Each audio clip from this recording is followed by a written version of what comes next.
Hello and welcome back to episode 5 of Enlighten the Youth. Today we sit down with professional Muay Thai fighter and my previous coach, Brayden Spartan. He has amounted a total of 17 professional fights fighting all across Asia. Today we learn a little bit about Brayden and the power to remain resilient in difficult situations. Enjoy. Well, my name's Brayden. I've known Roman for a long time. He's a good kid.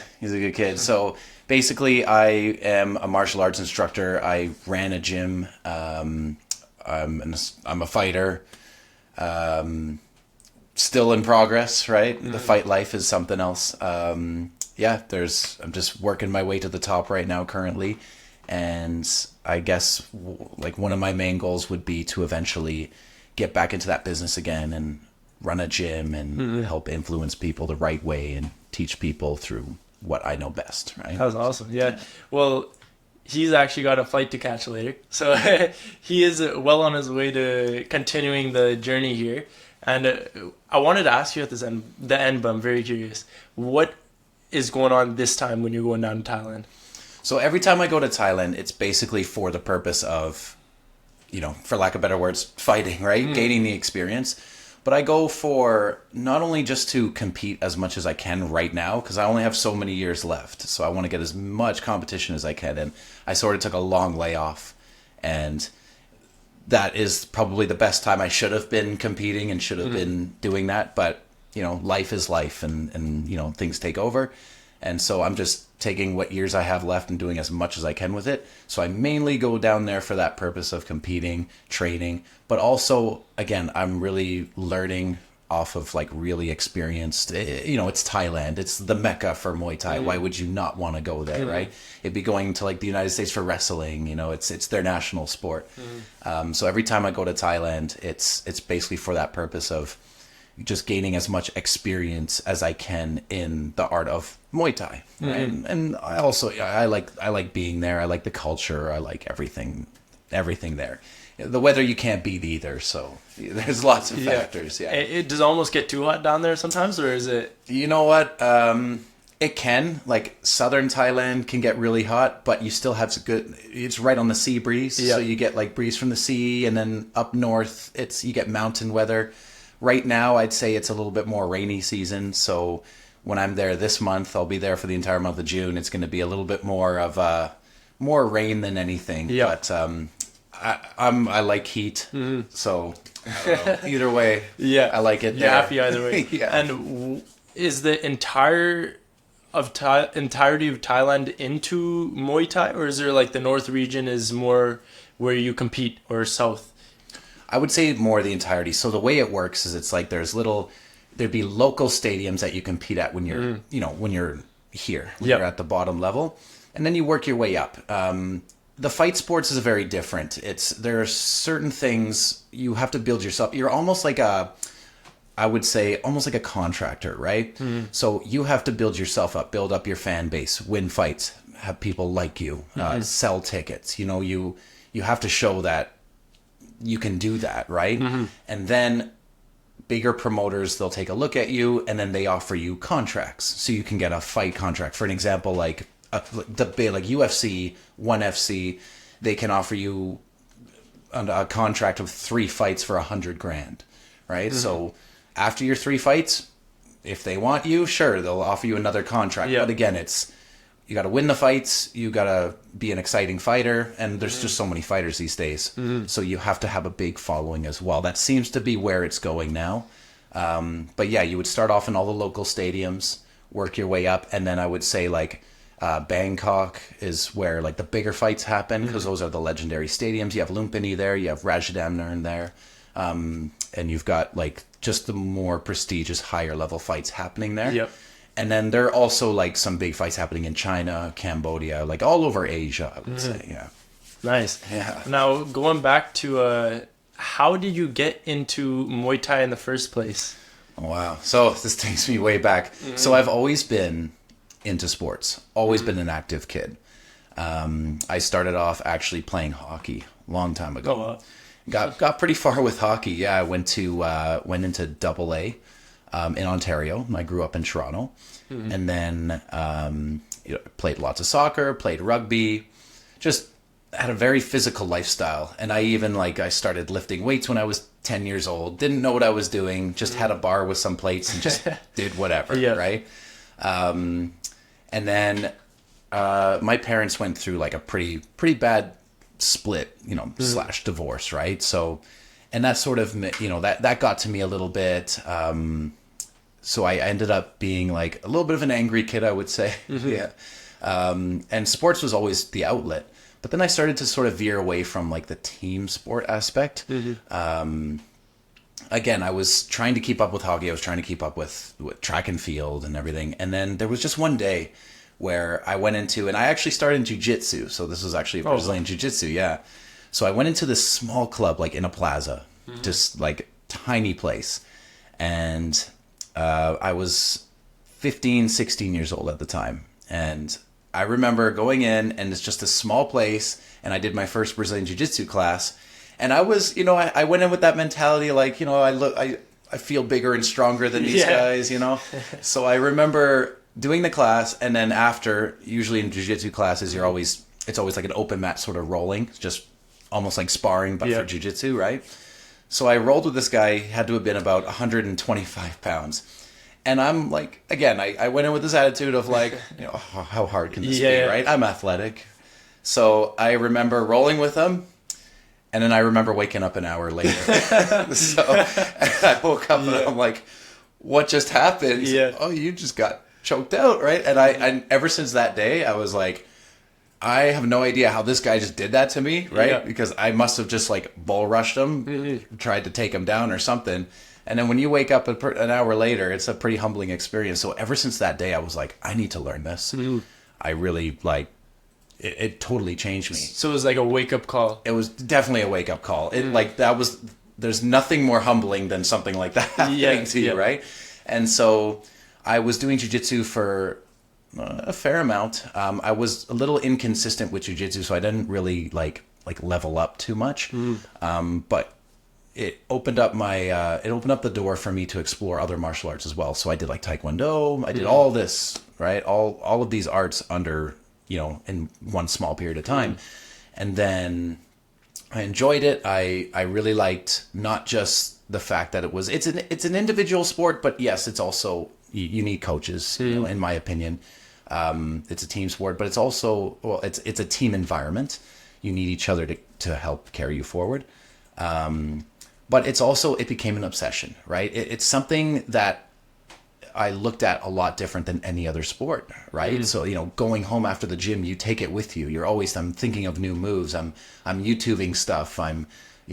Became like an obsession. Such an obsession. Yeah. So it's like a big project. Whereas I feel, again, in my opinion, other sports, not so much, right? It's like you show up to practice, you're done practice.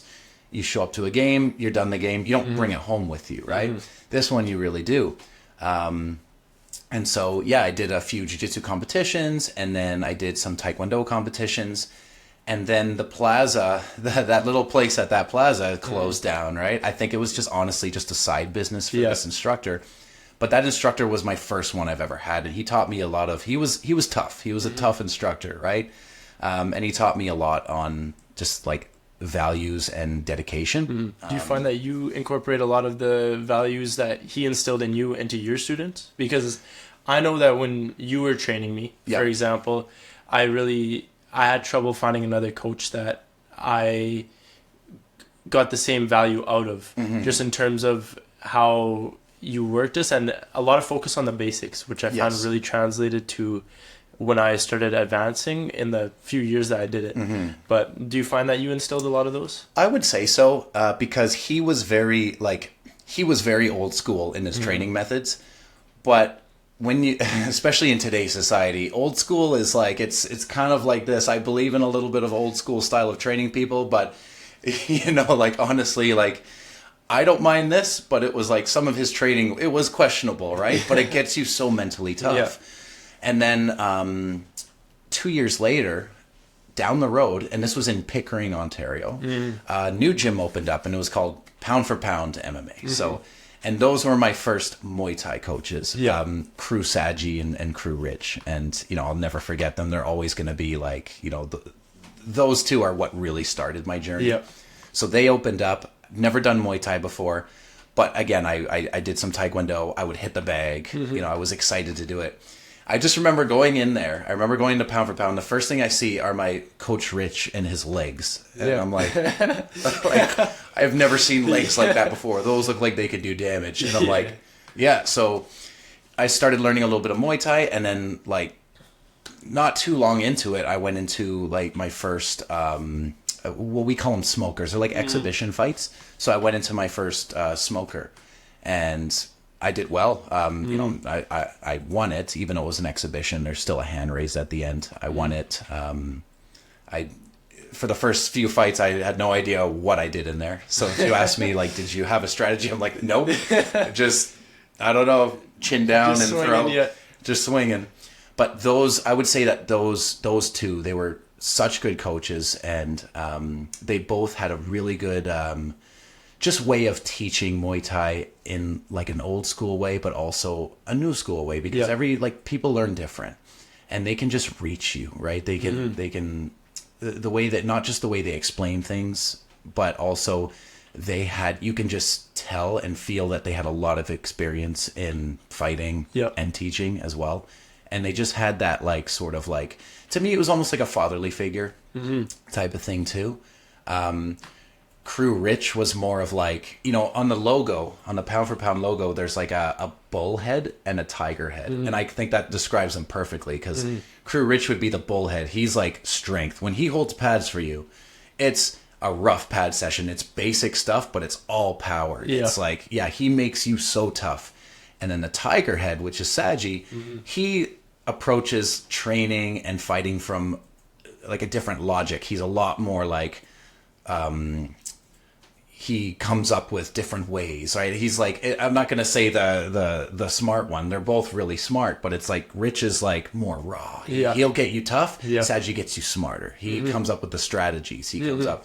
So like, you can't ask for a perfect, like a combo of coaches. Exactly, a combo of coaches. So I learned off them for, I would say, like 6-7 years. Oh, wow. Right? Yeah, so they really... And was that like on it every day, consistent? I would say pretty much. Like, there would be times where I'd skip a little bit of school to go there instead, Like, I think... pretty odd, Yeah, I think people thought I was doing, like, either drugs or something. Like, what's he not doing? Like, you have no idea, right? And, but... They got me addicted to it, but they also, again, it's the Muay Thai and just everything, the gym culture, it just taught me good values.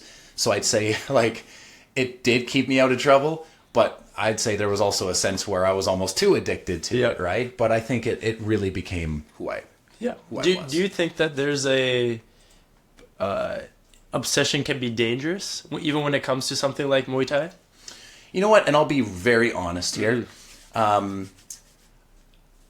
I'd say like yes and no. The thing is, I would say for anybody who wants to pursue Muay Thai or any sort of like combat sport career, it is if you want to be successful in it, you have to make it an obsession. Okay, you have to almost be selfish with it. You have to. There's no other way around it. I'd say in any athletic lifestyle sport, you have to be.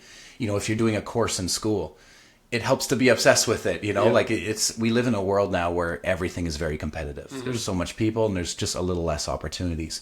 You have to be good at what you do, especially in the combat sport world. However, I would also say that if you're going to try to pursue a life in combat sports, have a backup plan. And that's the only thing that I wish I did a little different, was I wish I sort of like had a different backup plan, or maybe I studied something else after that. So in a way, yes, it could be, I wouldn't even say dangerous, but it was like, that was like my only focus. I was so determined. I'm a very determined person. I think that's great. But also sometimes too, it's like, let's also be real. Sometimes it's a combat sport. You never know when an injury can occur. You never know if something could happen. So have a backup plan. Do not put all your eggs in one basket right away like that. And so again, that would be my advice to people, but also that would answer the question too, can an obsession be, can it be a problem? So you got to prepare for the worst, but train like it's your only option. Yeah, and again, like it's It all depends. Everybody's different. Yeah. So I've coached many people, and I've coached you. I've coached so many people with different goals. There are so many people that just want to do it for fun.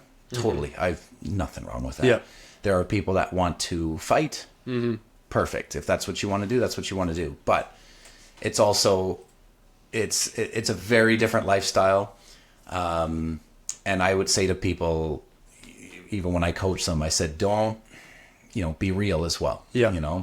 There are people that I just want to make it to the UFC, right? I just want to do it. And I'm not doubting you. I would never doubt anyone. But I would also be real too and say, like, don't make that your only option. Yeah. Right? So obsession, again, it can be good, but also don't let it distract you from everything. Yeah. Right? So, yeah.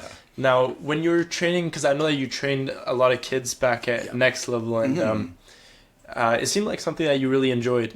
What values have you seen instilled in some of those kids that you think are beneficial to their overall upbringing? Because I know that even for myself, just the discipline that it teaches you going to, it's conscious, but it's mindless in a sense. Like I would go to Muay Thai every day when we were doing it just like down here, and I would know I would dread the feeling that's about to come.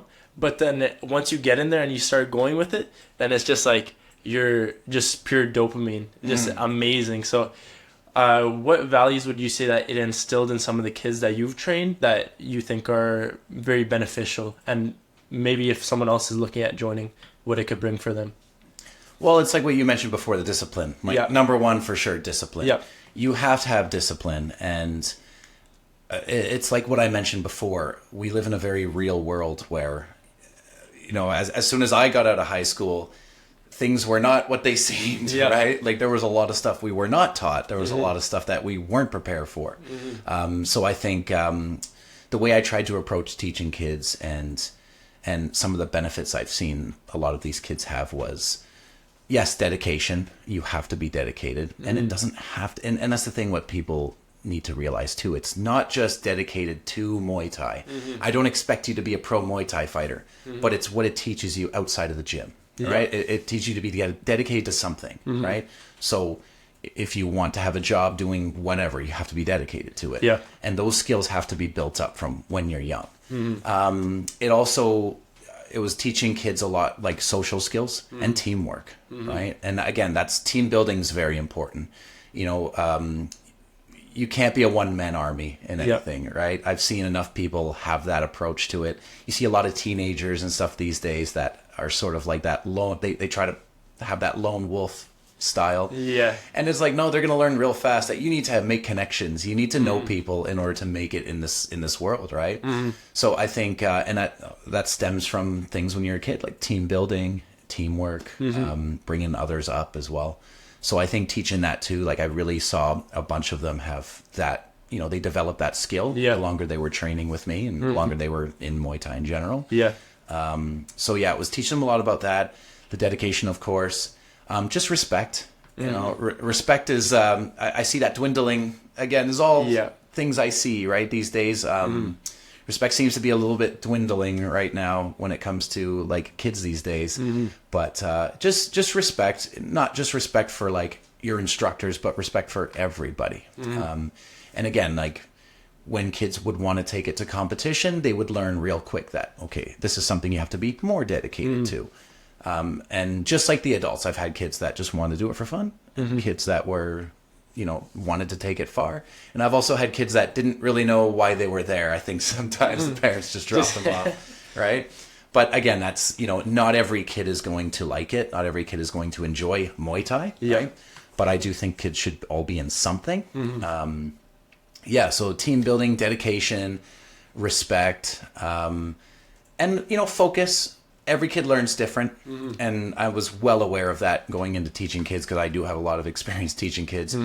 A lot of kids learn very different. Some of them are very good visual learners, and then some of them just have to, it takes time for some of them, right? And some of them can just get it right away. Some of them, like athletics, can play a big role because it is an athletic thing. Some of them just get it right off the bat because they're athletic, but I've also seen where athletic ones don't work as hard as the hardworking ones, right? So that, to me, seeing that too, That's was interesting. very, right, yeah. So I saw that a lot with the kids, and that was one thing that I can really see is I can definitely tell which ones. I can tell there were some that were working extra hard just because they weren't athletic and not as athletic as the athletic ones. And it was funny to see that. It was amazing to see that, and just seeing how they work through that. Yeah. And then but again, like there were many kids that were I've only trained for like a year, and then they fell out of it. Maybe they had interest in other things as well, and that's perfectly okay. But I'm just happy with for any time that a kid spent in next level. I think that there was always something positive that came out of all the kids there, right? Whether they were there for a week, or they were there for a year, or 2 years. Some were there for 3 years. Right? Yeah. So really cool. Yeah. Hello, everybody, and thank you for tuning in to Enlighten the Youth, episode 5. Your support does not go unnoticed, so please like, follow, rate the podcast, and share if you feel like someone else may enjoy this content. Thank you, and enjoy the rest of the episode. Now, from you talking about how certain kids learn different ways and what they take from it, they definitely, so the discipline is definitely something that just comes along with that dedicated passion. But on top of that, it's also a matter of resilience as well, right? So being able to go through difficult times and bounce back from it, I feel like for me as well was a really important part of learning martial arts. Absolutely. Because it taught you, like, you could get your ass whooped one day just going to the gym and like sparring whatever it is, and then you'll still show up the next day knowing that it'll probably happen again. So how has resilience played a part in your life, and how has martial arts helped you through that? I'll try to keep it as short as I can, because there's a lot I've been through. Yes. And there's a lot everybody's been through, right? But when it comes to resilience, like I've been through a really, really difficult time in 2020. COVID happened, and I understand COVID was a worldwide thing, right? There was a lot of people that were affected by it, but I'm also going to say there was a lot of people that were more, for lack of better words, inconvenienced by it. There were, I understand people have lost people from it. So absolutely, that's a life-changing thing. For me, it was a little bit of both. Not only did I lose a business over it, but it financially put me in a really bad spot. I didn't just lose the business, I lost the community, right? It's like, I wasn't working an average desk job. I wasn't working this isn't a job that a lot of people can do. This was building up other people, creating a community, right? So when the business was lost, so was the community. And when you lose that, you lose yourself. You lose a part of yourself. Especially, and I know you can back me up on this one, all the time and dedication I spent bringing that place back to what it was, right? So like, it was I was there, I would sleep there sometimes. I was there 17 hours a day. And it's a very social thing. It's not, a lot of people thought I was living the best life because I could teach boxing, and I was just teaching class, and everything had to do with fighting and everything.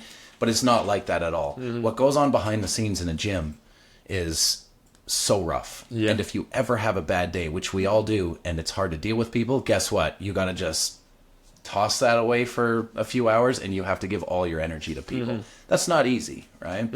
But I did that every day. But that was a part of me. That was my identity. So not only did people learn off me, I learned off them. And I built a lot of myself up. As a coach, I've learned so much. It definitely helped me become a better person, coaching people. But yeah, losing all that is one thing. And so the business was lost, and I was under a very bad lawsuit, which is still ongoing. But it's like, you wake up every day with, the business being lost, blah, blah, blah. You wake up every day with the threat of being sued this. And, it's like, what do you guys want from me? Right. There's nothing you can do. And then in 2020, I actually lost both my parents. So both of them passed away.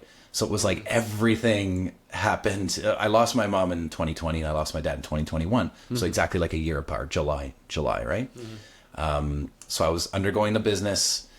I had to deal with all that stuff, had to deal with lawyers. It's a lot. Yeah. And then, I had to go back to Toronto a few times.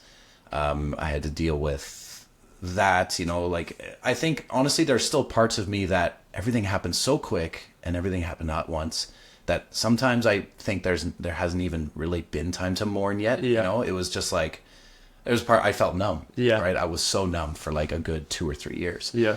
On top of that, the only way I could try to get by feeling this way was to continue teaching. So we did some classes and I did what I could on the fields. Yeah. Right. It's amazing that like knowing this now, because even just attending those classes, you don't really even think to like, what's going on with coach? Right. Because everybody looked at me as I'm the coach. Right. So it's like, oh, Brayden can handle it. Right. Yeah. He's strong. He's always, you have that leadership role. Yeah. And as a leader, you can't really show weakness that much, especially if it's like martial arts, because it's hard. But sometimes it is also very hard to, when you're in that role, all eyes are on you sometimes. So it's like people will try to get to know your personal life. And at the end of the day, I'm a person. I struggle with things just like everyone else does. Yeah. My outlet is to teach, but I was also looked at as, like this leadership role. So you don't really want to show any weakness. So I was undergoing all that while I was still teaching, right? But also it's because teaching really kind of brought me into that happy place. Yeah. But as I was teaching, I was being called on police, I was like, COVID really, really showed people like how they can truly be sometimes. Yeah. So I had like fines this and fines that and like environmental fines and like nobody knew what was happening. Yeah. And it was like, and then all I wanted to do was just continue it. It was never about money for me, clearly. It was just about, it was A, my happy place, and B, it was other people's happy place. Yeah. Right? So I was undergoing so much: the death of parents, the loss of a business, a nasty lawsuit, getting called on by environmental police, getting called on by the police. What are environmental police? Apparently they were a thing back in 2020. Interesting. Where they are now, who knows, Yeah. right? Oh, it's like, and finds this and finds that. And like, it was just like, and when you go, and a lot of people don't know this but I'm sure there are a few that have gone through some, similar lawsuits, but they treat you like you're a criminal. And I get it. That's the job of the other lawyer, right? But it's like, sometimes I wake up and it's just like, you're a horrible person. It's like you committed some felony. It's like you committed a crime, and it's like, no, And the most frustrating part about that whole thing was there were people that were actually mad at me for closing the gym. And it's like, that is not something that I wanted to do. That is not something I had planned to do. I didn't get into this to close it, but they just did not understand my position, right? And again, in my position, had I have continued it, I'd be working the next 20 years to pay off this crazy debt, and even with at that time government relief packages and stuff, it was like you still had to owe that back too. So, but what there was, I got into a very bad depression spot then, right? So I was in a very bad state of mind,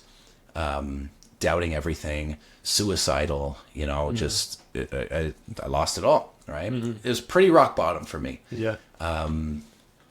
So, but again, I always, for some reason, I always maintained training.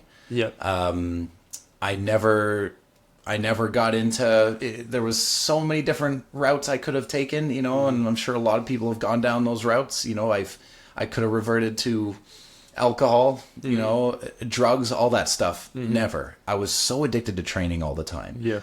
I was just addicted to eventually getting another gym going, right? And it's like, that's what kept me going, right? And even despite everything that was happening, despite everything that was going on, I still had a project that I was working on, which is myself, right? And training was the only thing that really brought me into that spot of like, it kept everything else off my mind for a brief moment. And so I was still addicted to the training and everything. And yeah, that's, I would say, resilience in that aspect, because training kept me sane. And, even though it took, here we are in 2024 and things are now starting, I knew it would take time, but things are now starting to really clean up, right? I've gone to Thailand, I've won these titles, I've got back into fighting. I feel like I've found myself again. And sometimes it takes time. Again, from 2020 to like 2022, really bad years for me, really bad years, not even just the COVID, but everything else. What I find really interesting is that, anybody could really choose, like, if you would rather work at a desk all day and have that steady life where you're not dealing with the uncertainty. There's some people who prefer that, but then you would rather go through all of this and chase your dream rather than having like that steady day-to-day, like, oh, I know my salary this week. So what keeps you focused on that all the time, that you would rather put up with all of that, like literally go through all of this stuff in that year or two, rather than just having that steady day-to-day life with supposed no uncertainties? Well, again, that question could be answered in so many ways, but everybody's different. There are people that they pursue that 9-to-5 job because they find that the more it's secure. Right? It's secure. It's safe. There are people that get into a certain field just because it's secure. It's almost a guaranteed job. They're not rich, but they're not poor. They like being in the middle, and you know what? Good for them. That's fine. Some people like that. A lot of people like that lifestyle. And honestly, in today's economy, I don't blame anybody for being in that. You want something that's secure.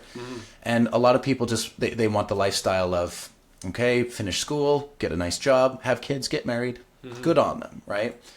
I think for me, I've always been more of an adventurous person, though. And again, things got in the way in my 20s where I should have pursued this. Because even now I look back and I'm like, it's a little bit different when you're 30 now. The recovery's just not there, right? But I think for me, I'm also in a state of mind where I want to make up for lost time a little bit. And even though it's risky, but that's life for you. Like, life is a risk. You have to go risk it.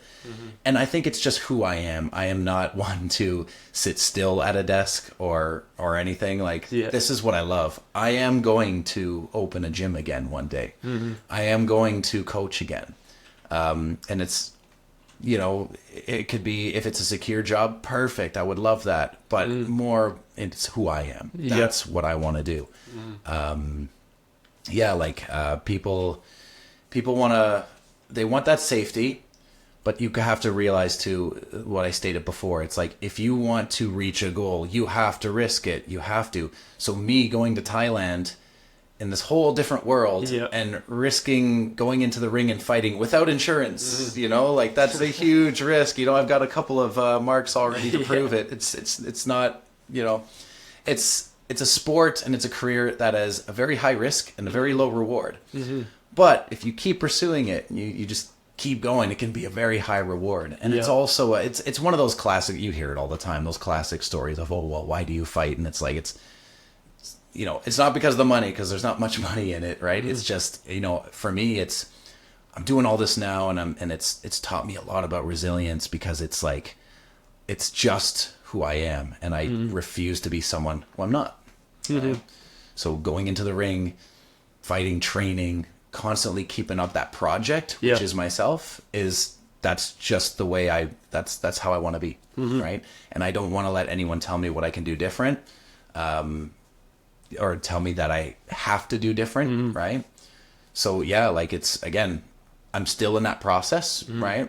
I don't have it all together. I don't think anyone has it all together. But I'll tell you, like, in the last few years, what I've done, it feels like I'm getting back to me again, and I've never been so much happier. It's very risky, and it's not like, I've accomplished a lot of personal goals so far, and I think that's very important. I'm sure if I were to do something else, I could have been in a higher position at some job somewhere, and I'd probably be making more than I am now. But you know what? I would not be as happy as I am. Right?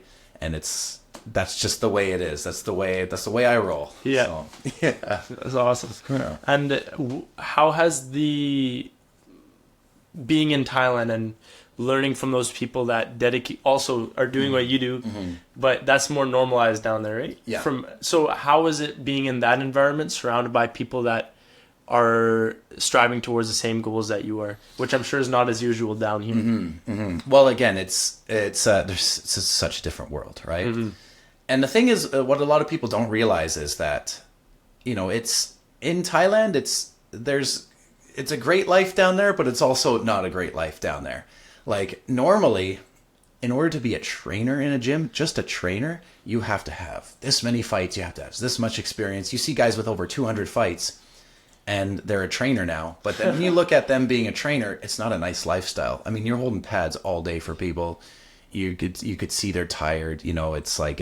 And unfortunately for some of them, it's all they know, right? And they're not happy with where they are, but it's all they know. It's what they were raised to do. Yeah. Some of them in that culture were born into it, right? They had to do it. So it's very different for some people, right? And in Thailand, you'll see a lot of amazing things, but just like anywhere else in the world, yes, you'll also see some other things, like not amazing things, right? But I think for the most part, it is their national sport. They're very proud of it. And there's obviously a lot that are passionate about it, but honestly, like in Thailand is just it's a next level, right? Like it's the level of knowledge there is just different. Going and doing Muay Thai there, I love it, right? Sometimes it's hard for me to actually do a training camp here because of everything I've been through. Like I have to drive to the gym and pass by 2 places that I've had to close down. That's not a nice feeling before training. I can have a nice, good training camp, and then I wake up one day and it's a threat from a lawyer, like it's just off-putting. Whereas in Thailand, it's like, it's just different, right? Like it's all me. I can focus on me.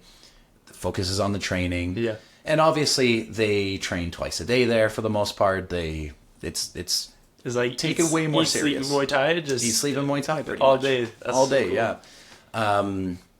But yeah, so it's just not just the Muay Thai over there. It's like the culture, because I look at like how the locals live, and I just look and it's like there's like second world. There's a lot of tourism there, but there's very third world. Yeah. It's Thailand, right?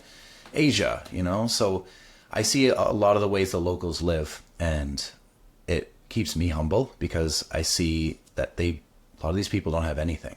They really don't have much. They don't have big houses. They don't have heat. They don't have, that most of them don't have running water in a lot of places, right? But they're just happy with what they have. And I actually know a bunch of Thais that have come to Canada before because, money and to get away, and they end up going back to Thailand. Yeah. It's like, and I tell them too, I said, Canada's a great country. Yeah. It's a great country to live in, but it's not easy. It's not as easy as you think. Yeah. And you can, we have more technology here. It may look like an easier lifestyle, but a lot of people are struggling here too. You barely work. You barely have time. Whereas I find that the Thais, even though they live I'd say like a poorer lifestyle, but a lot of them are farmers, but they have a good work to life balance. Yeah. That's what I notice about them. They actually are very like fun people, very welcoming. Yeah. And I just see that just from how they live from day to day. And they're happy with what they have. A lot of them don't want anything more than what they do have.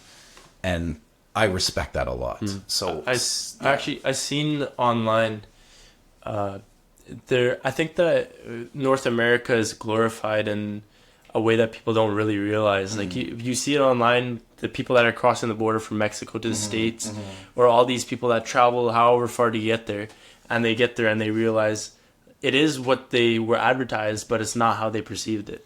So, in a way, for sure. Yeah, and that's why I really admire about places like Thailand and even Mexico. When we've traveled to Mexico, it's just a very rich in a different way. Yeah. So it's cool to see, but I mean, to each their own. I guess both have their own lifestyles and people who thrive there. But where do you find yourself fitting in better? Is it just in terms of your lifestyle? Thailand suits you, just the eat, sleep, Muay Thai. In the meantime, you can enjoy yourself. It's not like dealing with all this other stuff that you don't want to deal with. Well, it's like the balance is very. It sounds great to go to Thailand and live there for a year and to do nothing but train. I mean, who wouldn't want that? But I've been there long enough to like. Sometimes I might not speak for everybody, but I know a lot of people can relate to this who have gone to Thailand, especially fighters.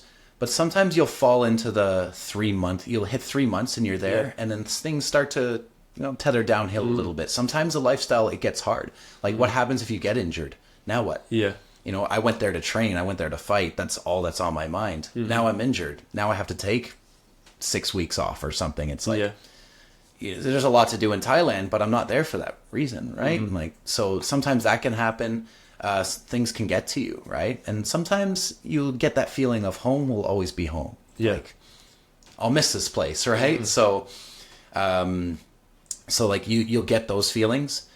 But for me personally, it's like, it's hard. It's a little bit of both because I love it when I'm down there. It's just to be surrounded with like-minded people. I think that's where it is. There's a lot of like-minded people here too, yes. But in Thailand, I mean, you're there with other foreigners. You're there with Thais who want to do this for a living. They want to make it. Yeah. And again, to get ahead in the sport, you have to surround yourself with people like that. Yeah. You have to. There's a saying, well, you've heard this before. I'm not sure if it's actually really quoted, but you'll hear enough people say, if you're starting to be like the top dog in the gym, you're in the wrong gym now. You got to go to a place where you're, the small fish in a big pond. Exactly, right? Yeah. And whenever I go to Thailand, I'm the small fish in the big pond. So I just don't stop learning. But I also think, too, what helps is that I do have a little bit more of I have an end goal with this. And it's like, maybe I can get a 1FC contract. That'd be great. I would love that. Absolutely. But I think also as well, if that doesn't happen, I'll at least get as far as I can, get as much experience and knowledge, and then I will pursue coaching again. Because I'll tell you, in the last year, I've learned so much than I did before I was coaching. Yeah. Like way much, like so much more, right? So just being there and in that environment and stuff, I'd say like, I love being there, but also home is home, Yeah. And the people here, I've got, I've you built a community. Here.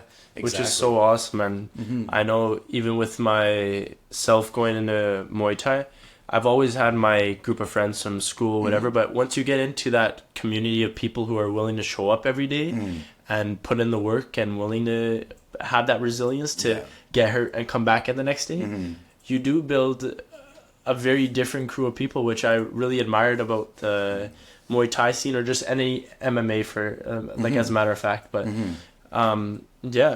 now where do you see yourself going in the future? You touched on it briefly, but from here on out, you're going back to Thailand, you're planning on training, and then you said the end goal is? So I'm going to continue to go to Thailand, back and forth. I make a pretty decent amount doing like personals right now. I don't run. The only way to make money in this business is to either make it really high up there or open a gym. Yeah. Right. Personals only take you so far. Do you train personals in Thailand as well, or? I have not. Just because when I'm there, I'm really it's my turn to focus on. Yeah. But I can. There's a lot of people that would love personals off me, and a lot of that has to do with also speaking English, right? Some of the Thais are great, but they just don't understand English. Yeah. Whereas I can train a lot of foreigners, and they'll just give me some Thai money. Are there lots of foreigners that live there as well? There are. Yeah. Oh, there are. Right now I'm in Chiang Mai, so right now I'm in northern Thailand, but I've been to Phuket, tons of foreigners, and almost too many. Right? Yeah. In Phuket, I'm one to talk, right? Bangkok, Thailand's just huge for tourism right now. But again, like I said, like-minded people, right? So I do a lot of PTs over at Kingdom MMA, and the guys at Kingdom, and I have to just give a quick shout out to them, like Aaron and Craig and the owners of Kingdom MMA have been so good to me in the last few years. They've given me a place to train people. They've given me a place to like be myself, right? Yeah. So I do a lot of one-on-ones there right now, and I think again with the level of knowledge I have, like there's not much in the city in terms of Muay Thai, right? There really isn't. So it's good. It's good to be in the position I am right now because I do have a lot of people that are, they're coming to me to, and I'm not one to, I never keep anything. So I'll teach them everything I know. Right. Yeah. So I'm doing a lot of one-on-ones right now, and I've made enough money to go back. But I think I'm going to go back and forth for a little bit, go back again, get as many fights as I can in this month, train, learn some more.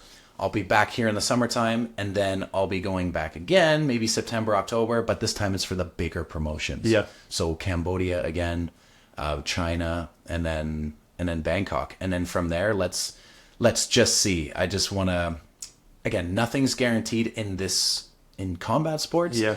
But I would love to make it. I'd love to be on the 1FC promotion. I'd love to have a contract with that, right?